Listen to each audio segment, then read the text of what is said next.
What's up, everybody? This is Colton from Coffee&Combat.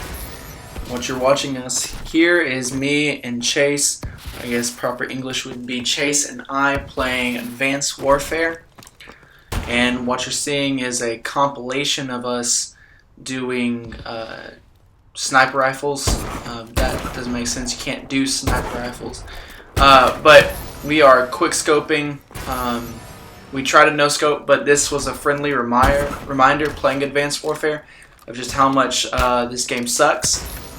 The controls are terrible. I didn't really think that until I started playing Black Ops 3. And I found out pretty quickly that in comparison, these controls suck. Are just absolutely terrible. And they took off, and I forgot this, they took off the option to really quick scope, so you have to actually look at them in your scope for about not even half a second. But still, it's not as cool as when it was pretty accurate, not even looking through the scope. So yeah, we just decided to do something different than playing GTA. So we went back to the only game that we both had, which was Advanced Warfare. It was a cheap and sad day, but we ended up doing it, and he got a pretty good quick scope off of me. That was pretty sweet. Probably the best quick scope of this whole game. As you can see, I shoot him twice, but my bullets seem to go the opposite direction. I want them to go north, they want to go south. So I told them to move out, and they got their bags and left. So I guess if we're going to have a discussion today, my topic is really something that's been kind of on my mind recently, and that is he almost killed me. I don't know how I didn't die. I'm pretty sure, I thought we put it on minuscule, so I'm pretty sure I was dead, and I don't know why. And as you can see, the blood's still on my screen. It's not going to go away until I die, which should be soon, knowing my luck, knowing my skill. But like I said, something that's been on my mind recently is about, really, I guess if there's a easy way of putting this, probably being told we're wrong, because nobody likes to be told they're wrong, especially me. I think I have it worse than anybody. That way, if you tell me that I'm wrong, especially if you do it to me in public, like if you humiliate me in public, and you might not be intending to, but I might take it a certain way, and you will just destroy my mood. And I, sadly, am very passive-aggressive, so I'll try to get you back in a very passive-aggressive way. And so I've become a real big jerk. So since I've become a manager, I really try to go, if anybody has something that they're doing wrong, try to set them aside so I don't have to call them out in public, because for me that's been one of the hardest things to come back from. Like, I'll have a great attitude all day. He knifed me, which is not part of it, but whatever. Yeah, I'll be having a great mood, and then my mood will become complete crap after that. So pretty sweet kill from Chase. I think he gets back up and tries to shoot me again, but I wasn't having it that time. So yeah, there you go. So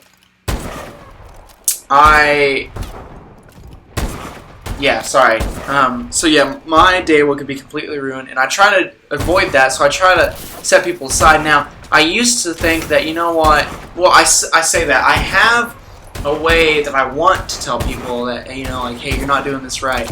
But what usually ends up happening, and I've felt like I've needed to switch my tuning a little bit, is I used to really not tell anybody that they're wrong at all. And I feel like a lot of people are like me in a way, and that we all hate being told that we're wrong. And in such an instance that we change the ideas of what is wrong, because we hate being told that we are wrong. I don't know really where to go next on this discussion, so I guess I'll just go the unpopular way. It seems to me that we have a very fast-changing world, and where we are becoming. So yes, please don't have a seizure.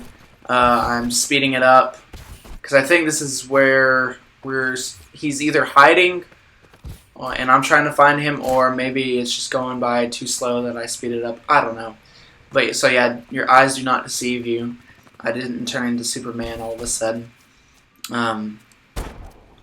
So, like I said, we're changing into a world in the fact that I'm sorry. I'm not gonna, trying to think, beat behind the bushes.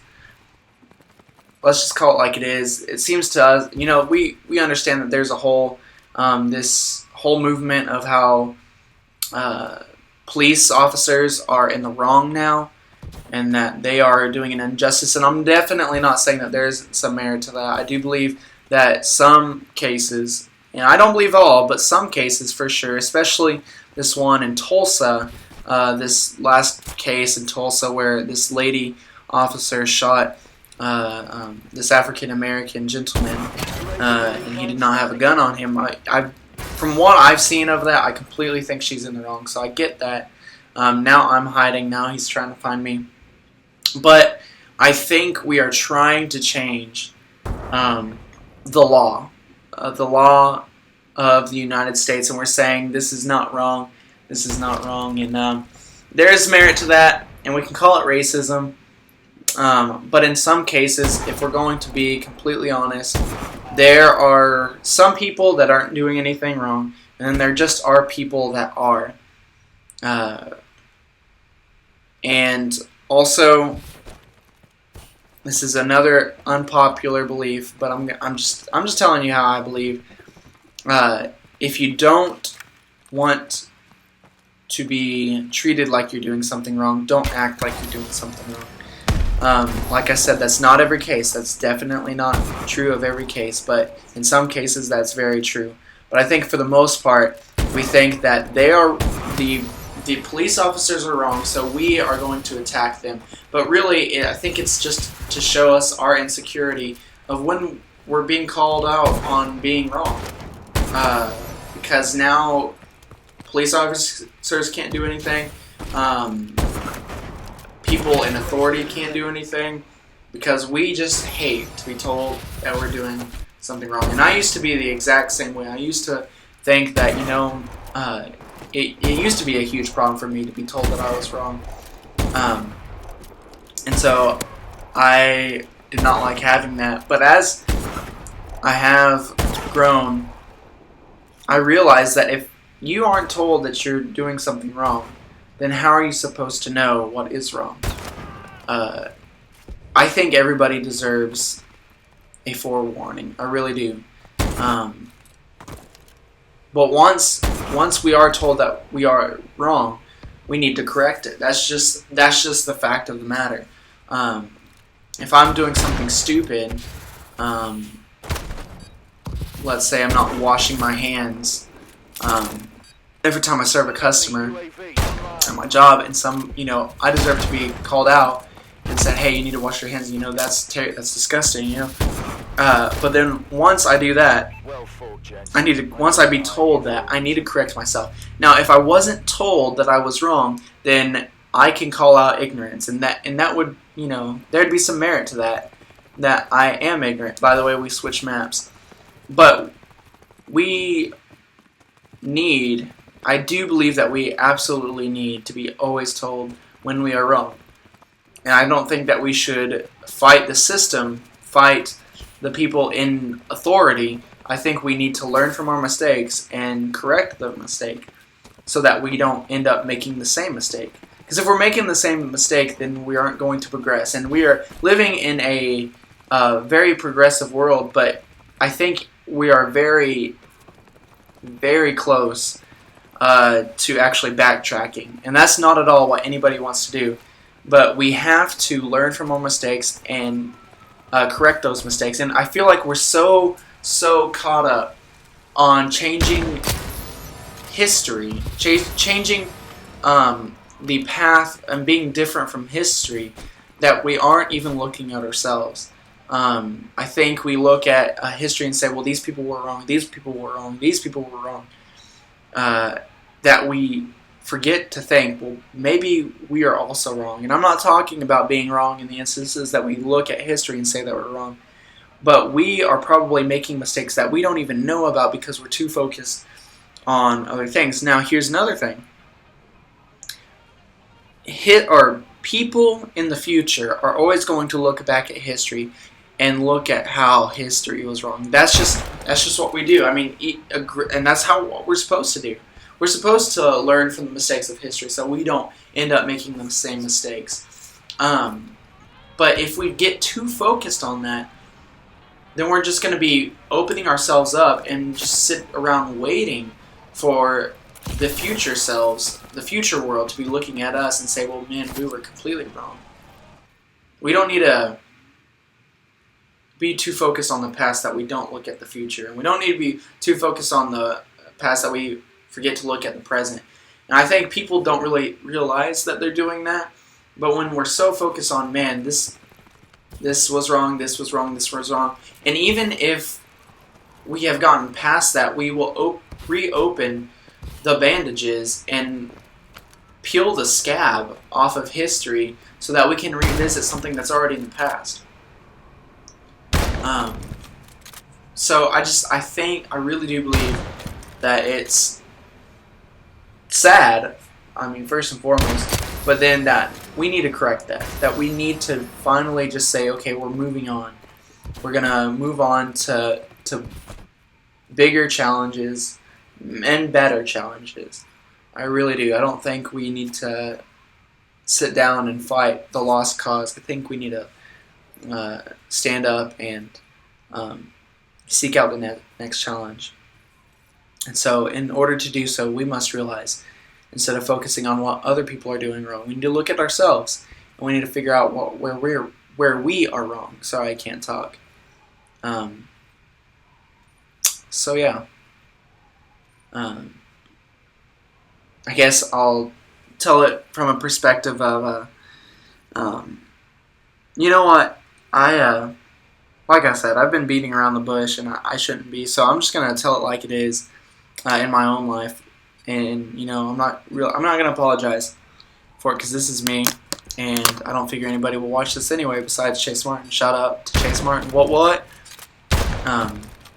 But in my study of the major prophets and minor prophets, like this dude Jeremiah would completely just keep preaching about how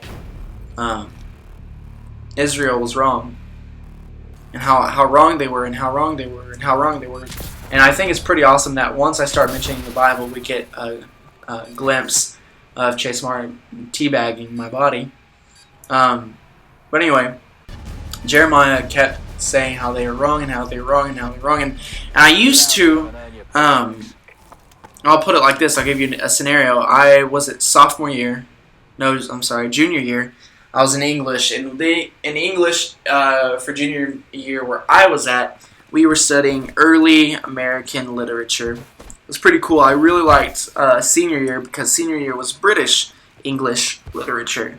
That was really interesting. I like British literature a lot more than American, but that's neither here nor there.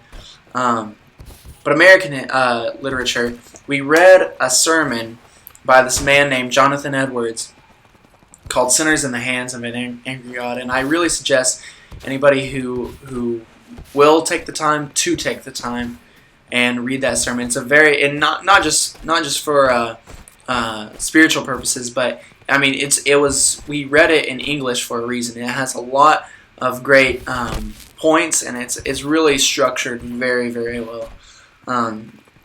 So I would just suggest that for anybody. But you read the sermon, you read it, and it's pretty. I mean, it holds back no punches. I'll say that it gets straight to the point, and it just tells it like it is, about how God is just almost despises us. I mean, He loves us. He has that. I mean, God is a great God of love, but you know, He's a jealous God, and He's very righteous, so He gets angry. I mean, the title of the sermon is "Sinners in the Hands of an Angry God." And I read this in junior year. And I used to think, man, like, this guy is a nut. This guy is just completely backwards. I mean, does he not know that, the God that I serve is a loving God? He's a gracious God. He loves everybody. He doesn't, he's just full of love. And so I thought about that, and I've kept thinking about that. And then this past year, I reread it. And it was honestly after, and it really put things in perspective when my dad preached a sermon, and he titled it the same title. It wasn't the same sermon, but it was the same title, and it pretty much had the same idea. And it was really convicting. It was a really good sermon. And so I reread it, and I thought, just because I have a picture of what I think is right, and that the God that I serve is a loving God, He's very merciful, He's gracious, and that is all true. That doesn't negate the fact that He's also a very angry God. He doesn't, He has so much grace, but, He doesn't let anybody abuse that grace. He really doesn't. And so everything in the sermon is very, very true. And whether I like to admit it or not, it's very true.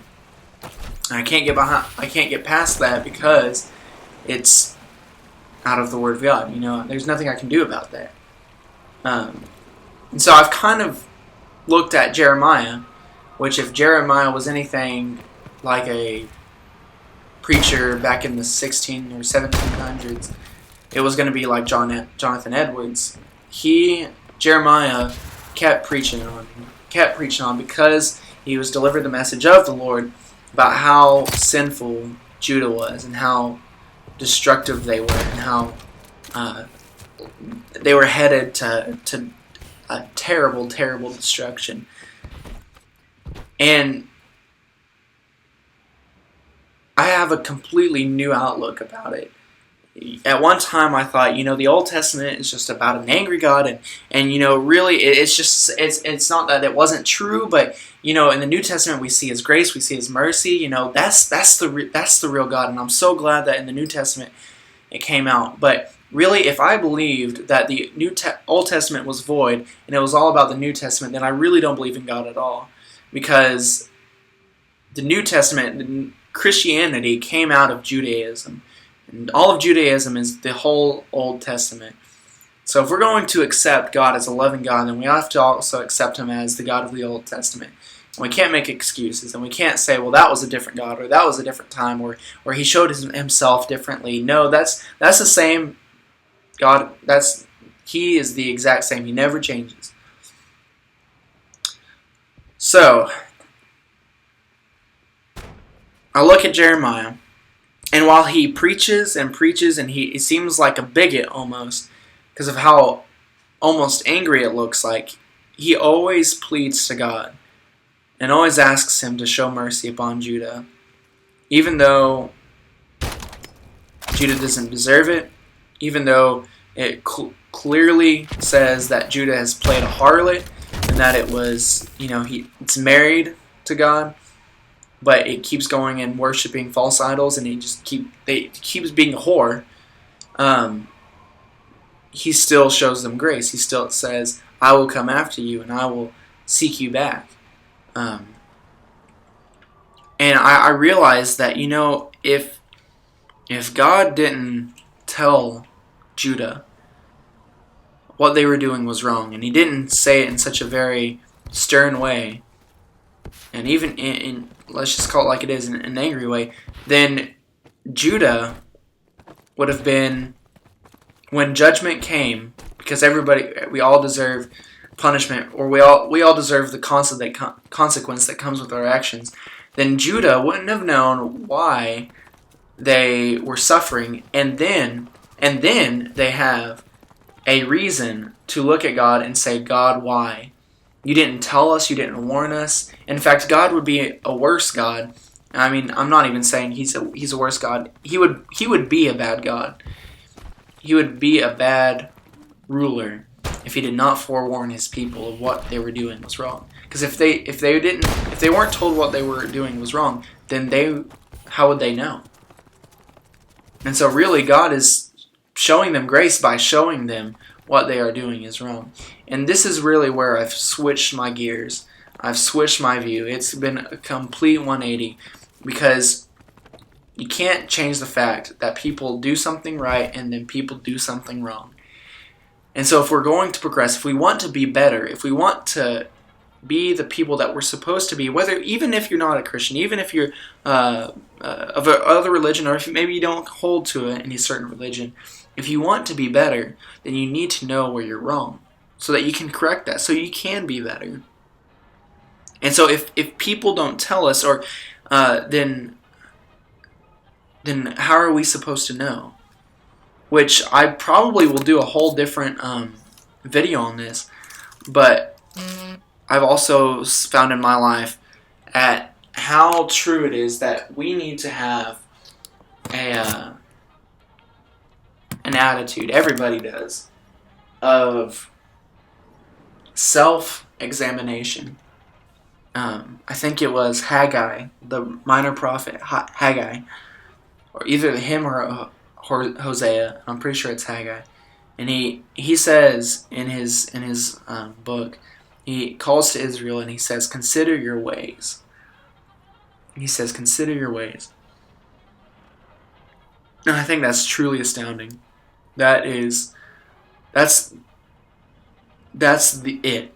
I think we need to look at ourselves and look at how wrong we truly are.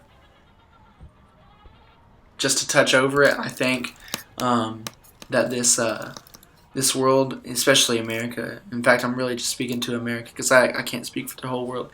I think the whole world is, I'm sorry, I just said America, not the whole world, and then I say the whole world again. I think America is a very, very sexually perverse nation. And you know what? I'm saying these words, and I never thought that I would say these words. I never thought I would be one of these people who just preach against sin. But I'm not trying to be angry. I'm not trying to be a bigot. I'm just saying, go to 4chan.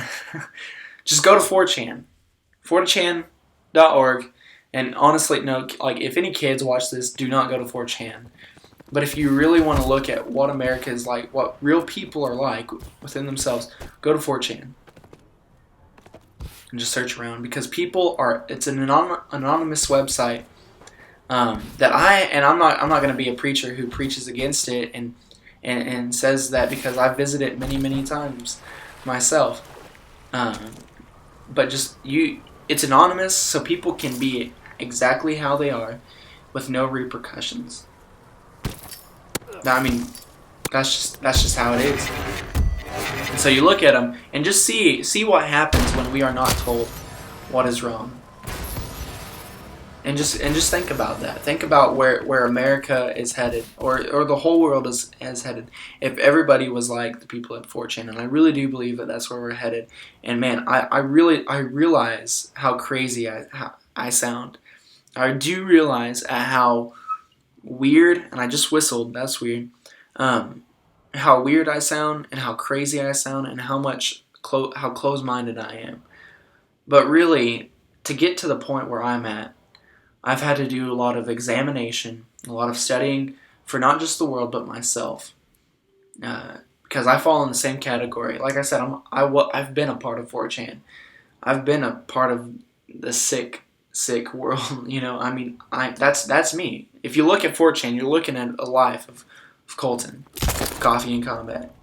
The only difference is that I've realized I took a second to step back and look at and just observe life.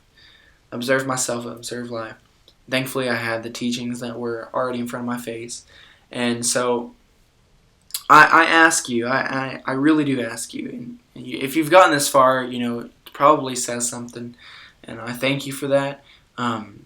In fact, I probably don't even need to say this because you've made it this far if you're still listening. But just in case, let's say that I am crazy.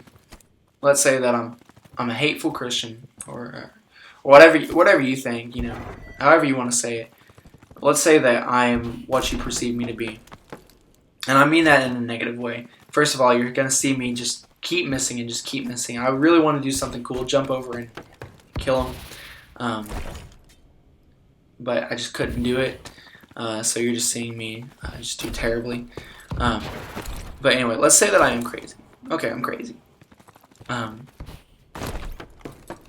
that I'm completely wrong. Even still, if I truly believed what I do believe, and that is that, we are headed, and for lack of a better term, hell in a handbasket, and I didn't, and I truly did believe this. Let's say I truly did believe this, which I do. And I didn't say something because I thought there was a way out. And I didn't say of what we could do to get that way out. Then what kind of person would I be? If we were headed into destruction and I told you, and I had a way out, and I didn't tell what that way out was, then what kind of person would I be? If let's say I had the cure for cancer, and people thought it was crazy, but it still worked, and I hid it to myself, and I let people go by sick and dying because I was too afraid of what people would say, what kind of person would I be? So like I said, most people will probably think I'm crazy. So, you have the freedom to view me how you view me. And that's okay. You're your own person. But like I said, I'm saying this because I don't want to be held accountable, first and foremost. And secondly, because I care about people. I know, I used to look at the kind of person that I'm turning into. And when they would get up and preach against how sinful this world is and how sinful people are, I'd be like, man, you're just, I guess for lack of a better term, once again, he's teabagging. You're a complete hater. You're just a complete hater. And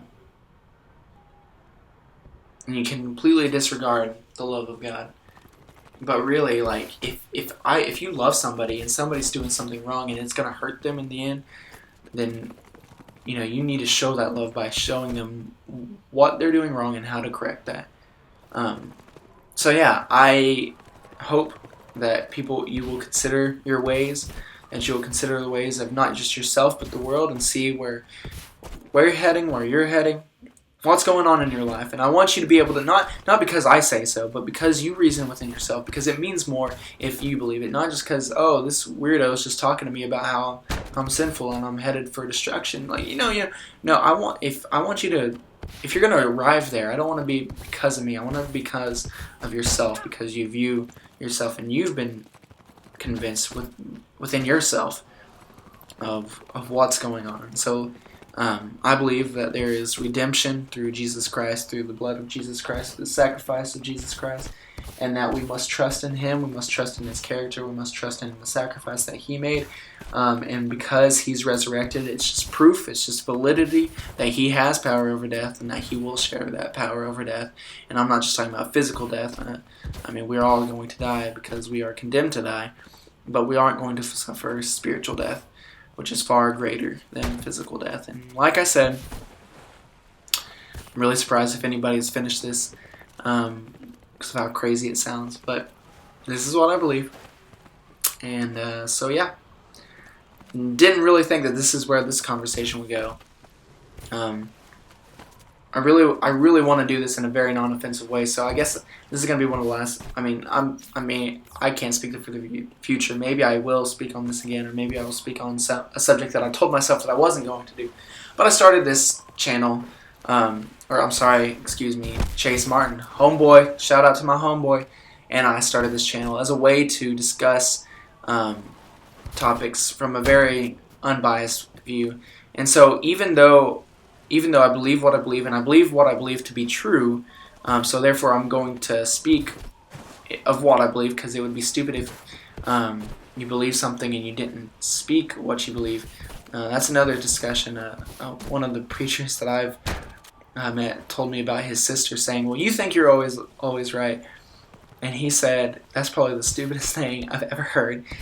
And I thought, what, man, you're just a jerk. But yeah, I mean, think about this. If you don't believe what you say you believe, or you're going to believe, if you believe something, then you believe that you're right in thinking that way, right? So everybody really believes that they're right. Everybody thinks that they're always right, because if you didn't think you were right, then why would you believe that? Anyway, video's done. Video's already over. Sorry I took your time, but thank you for listening. Thank you for being here. It was weird. Like I said, I did not expect the conversation to go this way. But thanks for sticking around. Yeah, see ya.